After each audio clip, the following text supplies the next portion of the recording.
जी अस्सलाम वालेकुम। ये चैप्टर नंबर 1424 की सारी प्रॉब्लम नंबर 1 है। तो हम प्रॉब्लम नंबर मैं आज आपको करवा देता हूँ, साथ इसके साथ प्रॉब्लम नंबर 2 है जो कि रेलेवेंट इसी के ही है, लेकिन मैं आप लोगों उसका सम अप सोल्यूशन चीज़ें शेयर कर दूंगा ताकि आप उसको कीजिएगा, क्रॉस चेक करें। तो चूंकि फिजिकली आप मौजूद नहीं तो काफ़ी चीज़ें जो है ना वो मिस हैप रहती हैं। तो मैं क्वेश्चन रीड आउट करता हूँ प्रॉब्लम 1 का, और आप लोग काइंडली साथ साथ देख लें, बुक ओपन कर लें। अगर आपकी बुक ओपन नहीं तो पॉज करके वीडियो को बुक ओपन कर लें काइंडली। जी मैं क्वेश्चन को रिव्यू करने लगा हूँ, पढ़ देता हूँ। Columbia candy company is wholesale distributor of candy serving grocery convenience and drug stores in a large metropolitan area. Small but steady growth in sales have been achieved by the company over the past few years while candy price has been increasing. तो मतलब company के price increase होने के बावजूद उसकी जो sales है या उसका जो रेवेन्यू है वो बढ़ रहा है। The company is formulating its plan for the coming fiscal year. Presenting below are the data used for project the current year's after-tax net income of $1,10,400. ये 1,10,400 उनकी आफ्टर टैक्स है। अगर इसे निकाला हूँ बिफोर टैक्स तो हमारे पास जो भी टैक्स रेट होगा, फादर टैक्स रेट है 30%। तो इस अमाउंट को 100/70 करके हम बिफोर टैक्स निकाल सकते हैं। अगर 40% होगा टैक्स रेट तो 100/60 हम करके निकालेंगे, क्योंकि 60% रिमेनिंग पोर्शन है जो मैंने आप लोगों को उस दिन एक्सप्लेन भी किया था। तो ये इस तरह चलेगा। आगे है एवरेज सेल प्राइस पर बॉक्स। ये बॉक्स की प्राइस है, मतलब यूनिट का जो है बॉक्स में $4। Variable cost per box, cost of candy और मार्केटिंग कॉस्ट कैंडी मतलब मैन्युफैक्चरिंग एक्सपेंस है ना ये। तो ये आपके $2 और 4.0 मतलब टू टोटल हो गया 2.4। अगर इनमें से कोई इंक्रीज होगा मार्केटिंग या कॉस्ट तो आप उसको सेपरेटली इंक्रीज करके दूसरे को उसमें प्लस कर देंगे। फॉर एग्जाम्पल कैंडी कह रहा है कि 10% इंक्रीज हो रही है कॉस्ट ऑफ कैंडी, तो आप 2% लेकर इसके अंदर ऐड करेंगे और देन इसमें ऐड करेंगे मार्केटिंग एक्सपेंस। तो मतलब 10% लेंगे तो वो 0.2 आएगा, तो उसमें ऐड करेंगे तो 2.2 प्लस आप करेंगे देन इसमें 40। और दूसरा तरीका क्या क्या है कि आप 2 को मल्टीप्लाई कर दे 100 प्लस 10 मतलब 110 डिवाइड बाई 100 और उसमें 0.4 ऐड कर दें। नेक्स्ट है जी, इसमें टोटल इसका 2.4 आ गया। उसके बाद एनुअल फिक्स कॉस्ट है, मार्केटिंग है 1,60,000 की, एडमिनिस्ट्रेटिव आपको एक्सपेंस है 2,80,000 के दोनों ऑपरेटिंग कॉस्ट हैं, तो 2,40,000 आपकी आ गई टोटल कॉस्ट। मतलब इसका मतलब ये हुआ कि आपकी जो मैन्युफैक्चरिंग कॉस्ट है फिक्स्ड वो इसमें मौजूद नहीं है, दोनों की दोनों ऑपरेटिंग है। आगे है expected annual sales volume 3,90,000 boxes at the dollar 15,60,000 15,60,000 की आपकी टोटल रेवेन्यू है जो कि एक्सपेक्ट करें आप, उनका पेट्रोलियम यूनिट प्रोड्यूस करें हैं वो 3,90,000 बॉक्सेस है। इनकम टैक्स रेट 40%, तो इसका मतलब जो आफ्टर टैक्स अमाउंट हमारे पास गिवन है वो 60% है। तो इसे 100% निकाली होगी तो 100/60 की पोर्शन यूज करेंगे। ये आप लोगों ने याद रखना है क्या पोर्शन, कि 1,10,000 को हम मल्टीप्लाई करेंगे, अगर आप बिफोर टैक्स निकाला हो 100/60 को हम रख के करेंगे। अब नेक्स्ट है जी, मैन्युफैक्चरिंग ऑफ कॉस्ट है announced that they will increase price of their product an average of 15% in the upcoming years। वो अपनी क्या प्राइस इंक्रीज करना चाह रहे हैं, मतलब जितनी प्राइस इंक्रीज होगी इसमें हमारी वेरिएबल कॉस्ट भी इंक्रीज होगी। In the coming due to increase in material and labour cost. Labour और मटेरियल कॉस्ट आपकी मतलब वेरिएबल कॉस्ट इंक्रीज हो रही है। वेरिएबल कॉस्ट में कौन सी कॉस्ट है आपको की cost of candy $2 per unit है, $2 पर यूनिट है, वो भी इंक्रीज होगी साथ। वो 50% सेल्स, अगर वॉल्यूम इंक्रीज हो तो लाभ मतलब वेरिएबल कॉस्ट भी 50% इंक्रीज होगी। आगे है Colombia candy Company expect that all other cost will remain at the same rates और level as the current year. जो अब बाकी जो कॉस्ट है वो वैसी की वैसी रहेंगी। अब फर्स्ट रिक्वायरमेंट है the break even point in boxes of candy for the current year. Current year के लिए आप लोगों ने निकालना है ब्रेक इवन पॉइंट। तो सबसे पहले रिक्वायरमेंट नंबर है, मैंने break even point in box मतलब यूनिट्स में निकालना है। उसके लिए fix cost divide by contribution margin per unit. तो फिक्स कॉस्ट हमारे पास है $4,40,000 और हमारे पास मैंने कंट्रीब्यूशन मार्जिन पर यूनिट निकाली। फॉर सेलिंग प्राइस थी माइनस में कर दिया मैंने उनकी वेरिएबल कॉस्ट 2.40, तो हमारे पास आ गई $1.6 कंट्रीब्यूशन मार्जिन पर यूनिट। अब ये वो है जिसमें अभी तक चेंजिंग नहीं हुई, कोई भी किस्म का 15% इंक्रीज नहीं हुआ, तो इंक्रीज होगा तो हम इम्प्लीमेंट करेंगे। तो अब हम इस फॉर्मूले पुट करें फिक्स कॉस्ट $4,40,000 डिवाइड बाय 1.60, तो उसको हम कैलकुलेट कर लेते हैं हमारी कॉस्ट कितनी बनती है, तो हम वो आगे कॉस्ट लिख लेंगे। तो इसको डिवाइड करने से मैं कैलकुलेटर यूज करके कॉस्ट निकाल लेता हूँ। तो उसकी कॉस्ट बन रही है 4,40,000 डिवाइड बाय 1.6,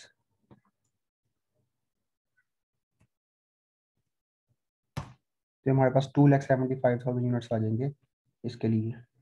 2,75,000 यूनिट्स हमारे ब्रेकन पॉइंट के लिए।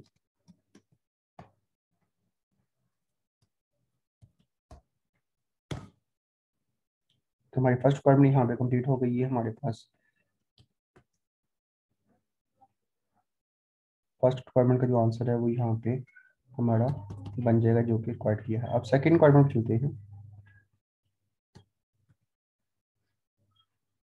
उसमें हमें कह रहा है कि द सेल्स प्राइस पर box the company must charge cover the 50% increase in cost of the candy. सिर्फ कॉस्ट ऑफ कैंडी इंक्रीज हो 15% and still remain the current contribution margin ratio, और से हमारी करंट कंट्रीब्यूशन मार्जिन रेशियो भी रहे। मतलब हमारी जो करंट कंट्रीब्यूशन मार्जिन है वो मैं कंट्रीब्यूशन मार्जिन यहाँ पे निकाली है वो 0.6 है। ये हमारी वही रहे जो हमारी है, लेकिन आपकी जो फिक्स वेरिएबल कॉस्ट है वो इंक्रीज अगर हो जाए तो आप उस फिक्स कॉस्ट को मेंटेन करने के लिए आपके सेल प्राइस पर बॉक्स कितने होंगे।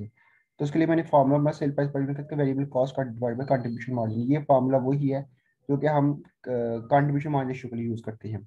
उसमें मैं यहाँ पे नीचे एक्सप्लेन करता हूँ contribution margin of ratio use करते हैं। तो उसमें हमारे पास फार्मूला है कि CM डिवाइड बाय सेल्स। ये हमारे पास फार्मूला, अगर मैं कंट्रीब्यूशन मार्जिन को रिप्लेस कर दूं sales minus contribution margin, sales minus variable cost divide by sales, ये बन जाएगा फार्मूला। अगर इसको मैं सिंप्लीफाई करूं, सेपरेट करूं दोनों को, तो सेल्स डिवाइड बाय सेल्स आ जाएगा, माइनस आ जाएगा variable cost divide by sales. मैंने इनको स्प्लिट कर लिया इस दोनों फार्मूलाज को, तब इसकी वेरिएशन को। तो सेल्स से डिवाइड होकर खत्म होगी, तो बाकी हमारे पास जो बचेगा वो कंट्रीब्यूशन मार्जिन रेशियो हमारे पास इज इक्वल हो जाएगी variable cost divide by sales. तो अगर ऐसे हमने सेल्स निकाली हो तो सेल्स क्रॉस मल्टीप्लिकेशन हो जाएगी, तो sales divide by sales are equal to variable cost divide by contribution margin ratio. तो उसी से ये फार्मूला मैंने ड्राइव किया जो यहाँ पे मैंने ऊपर लिखा है सेल्स प्राइस का। उसे ये मैं आपको मैथमेटिकली जो है ना वो ग्राफ पेज पे लिख के भी शेयर कर दूंगा पिक ग्रुप में, ताकि आपको समझ आए ये हुआ कैसे है। तो अब इनकी प्राइस है, हम कंट्रीब्यूशन मार्जिन की रेशियो मैंने निकाली यहाँ से, तो 0.6 बनी। तो हमारी कंट्रीब्यूशन मार्जिन यही रहेगी जो हमें प्रीवियस डेटा से मिली है। लेकिन हमने सिर्फ कॉस्ट इंक्रीज करनी है, वेरिएबल कॉस्ट वो है $2 पर यूनिट। तो उसके लिए 15% इंक्रीज हुआ, तो 1/15 डिवाइड बाई 100, ये हमारी जो कॉस्ट ऑफ कैंडी है वो इंक्रीज होगी। और प्लस हमारे पास जो मार्केटिंग एक्सपेंस है वेरिएबल, वो हमने प्रेस कर देने हैं साथ सेपरेट, क्योंकि मार्केटिंग एक्सपेंस इंक्रीज नहीं हो रहे, सिर्फ इंक्रीज हो रहा है variable cost, cost of candy.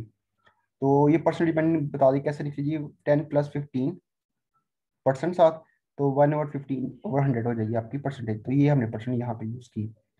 तो अब इसको अगर इसके अंदर पुट करते हैं वैल्यूज को, तो ये 2.70 डिवाइड बाय 0.6।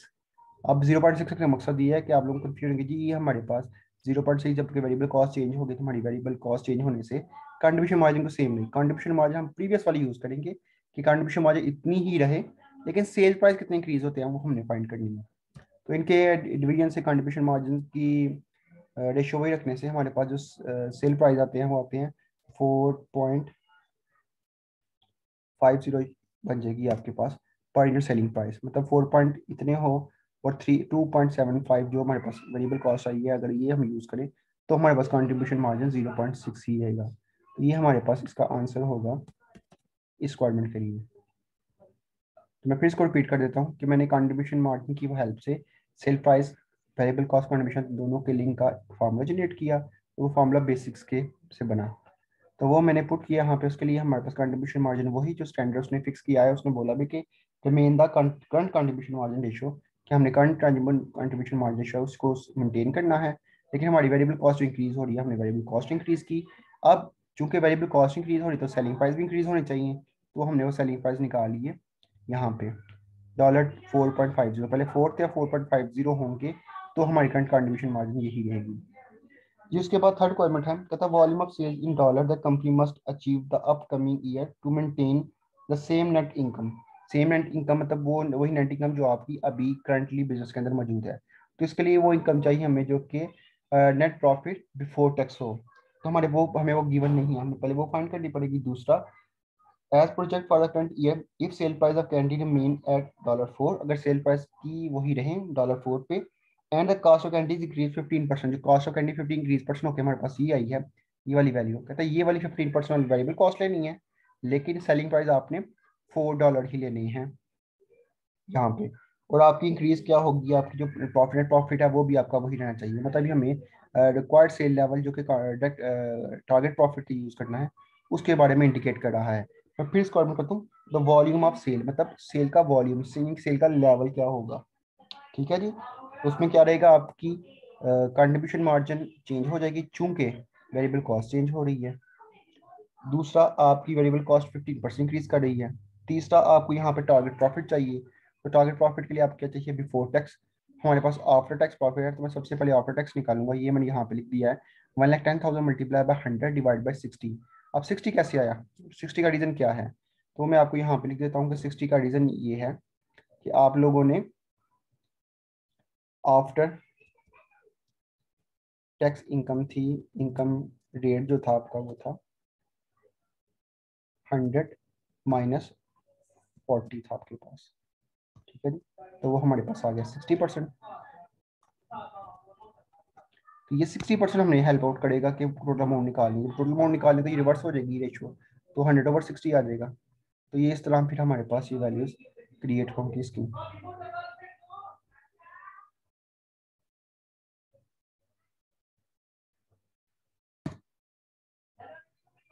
तो इन वैल्यूज को हम पुट करते हैं इस फार्मूला में कि फिक्स कॉस्ट हमारे पास वही रहेगी जो 4,40,000 है। इसमें हम लोगों ने क्या करना है, प्लस करना है। हमारे पास नया जो हमारे पास प्रॉफिट आया वो 1,84,000 का, उसको मल्टीप्लाई करके आया।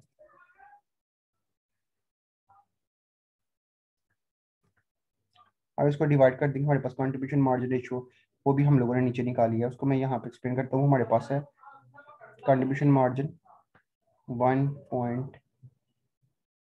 कंट्रीब्यूशन मार्जिन रेशियो हमारे पास 0.625 आई है। मैं एक एक करके एक्सप्लेन करती हूँ कि हमारे पास ये फिक्स कॉस्ट जो हमारे पास वही जो सेम रहेगी, जो चेंज नहीं होती। हमारे पास वेरिएबल कॉस्ट चेंज हुई, वो वेरिएबल कॉस्ट कौन थी, जो 15% इंक्रीज हुआ था हमारे प्रीवियस रिक्वायरमेंट में, वही वैल्यू यहाँ पर यूज हो जाएगी। अगर आप अगेन कैलकुलेशन करना चाहते हो तो अगेन कर लें, तो 2.75 आ जाएगी, 70 आपके पास आ जाएगी वेरिएबल कॉस्ट। उसको डिफरेंस लिया कंट्रीब्यूशन मार्जिन के लिए, तो $1.30, तो उससे कंट्रीब्यूशन मार्जिन रेशियो निकाली 1.30 डिवाइड बाई $4, जो कि अभी की सेलिंग प्राइस है जो चेंज नहीं हुई। तो आपके पास 0.625 कंट्रीब्यूशन मार्जिन रेशियो आ गई। उसको हमने फॉर्मूला में पुट किया, तो हमारे पास जो वैल्यू बनेगी इसकी वो हमारे पास आ जाएगी सेल्स लेवल। तो हमारे पास वो बन रहा है 19,20,000।